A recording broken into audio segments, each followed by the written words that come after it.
ہمارے قاعدوں کے مطابق انا میں نون کے بعد کا الف کہیں پڑھا نہیں جائے گا۔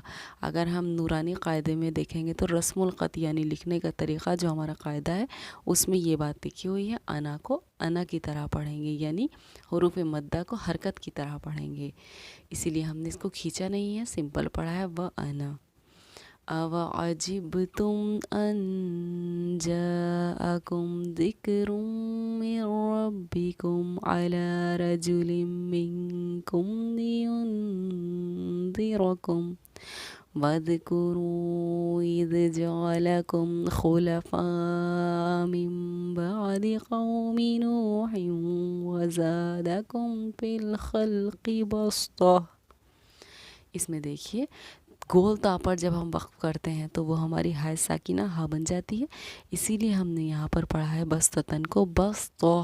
وہیں یہاں ننھا سا میم ہے، چھوٹا سا، جب بھی ہمارا یہ میم ہوتا ہے تو 100% اس میم کے بعد با ہوتی ہے، اور یہ ہمارا اقلاب کا قاعدہ کہلاتا ہے۔ پڑھنے کا طریقہ اس کو یہ ہے کہ نون ساکن جو ہے وہ میم سے انٹرچینج ہو جاتا ہے، نون کو ہم نیم کی جگہ میم پڑھیں گے، نون کی جگہ میم میم زر میم، اور اس میم پر ہم اخفا بھی کرتے ہیں اور غنہ بھی کرتے ہیں۔ یہ ہے ہمارا اقلاب کے قاعدے کو پڑھنے کا طریقہ۔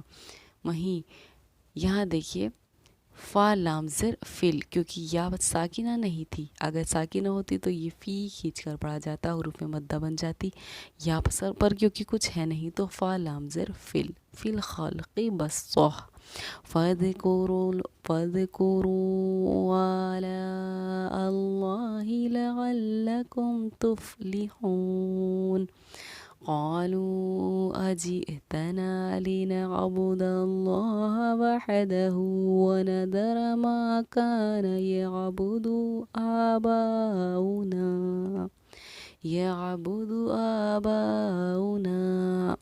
یہاں حروف مدہ ہے اور حروف مدہ کے بعد حمزہ بھی اسی کلمے یعنی اسی الفاظ میں ہے جس میں حروف مدہ ہے۔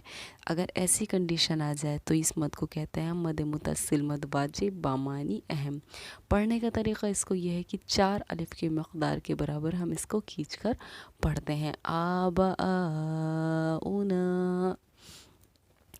وہیں اس کو لفظ اللہ کے لام سے پہلے کیونکہ زبر آ رہا ہے، لفظ اللہ کے لام سے پہلے زبر یا پیش ہو تو لفظ اللہ کے لام کو ہم پر یعنی کہ موٹا پڑھتے ہیں۔ سیم یہاں بھی یہی کنڈیشن ہے ہماری، اعلی اللہ لنعبد اللہ۔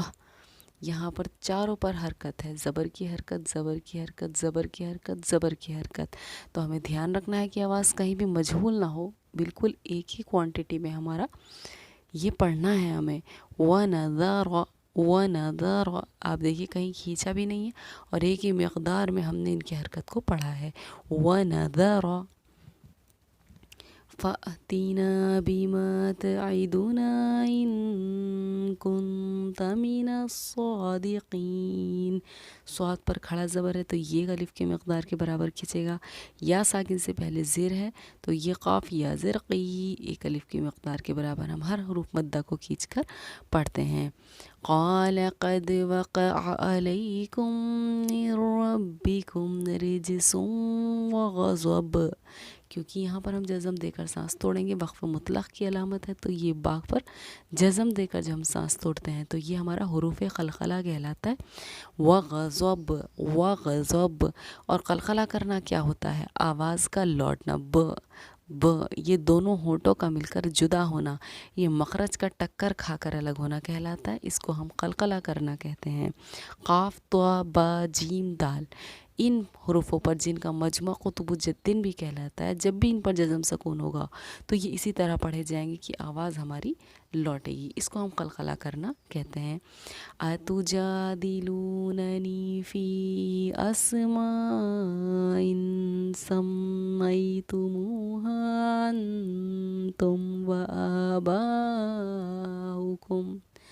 وَآبَاؤُكُمْ مَا نَزَّلَ اللَّهُ بِهَا مِن سُلْطَانٍ